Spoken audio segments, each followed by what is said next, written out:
Hey, welcome back. Karan's API is now feature complete for Module 5, but there's one more thing every production system needs: visibility.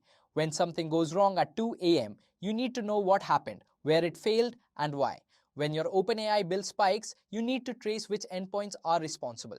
In this video, we cover logging and observability basics, structured logging, what to capture, and how to handle provider errors cleanly.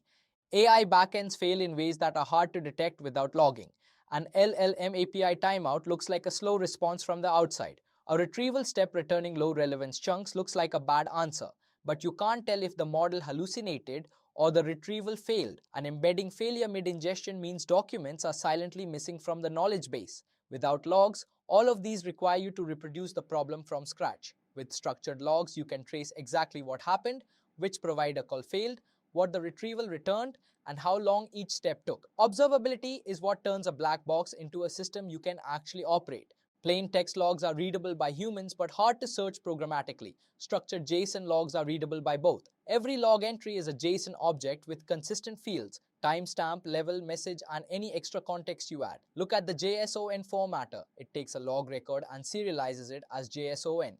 Any extra fields you attach to the log record get merged in automatically. Set this up once in your lifespan startup and every log call across your entire application produces clean structured output. Most logging platforms, Datadog, CloudWatch, Grafana, Loki, ingest JSON logs natively and let you filter and alert on specific fields. Log at 4 points in every request. First, when the request arrives, capture who made it and what they asked for.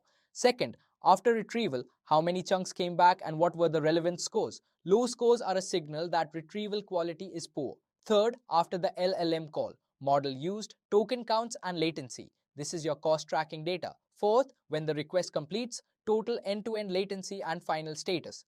These 4 log entries give you a complete trace of every request. If a user reports a bad answer, you can pull up their user ID, find the relevant request, and see exactly what retrieval returned and what the LLM received. Provider errors need specific handling. OpenAI has distinct exception types: rate limit error when you've hit your quota, API timeout error when the call takes too long, and a general exception catch for everything else. Log each one specifically. A rate limit hit is different from a timeout.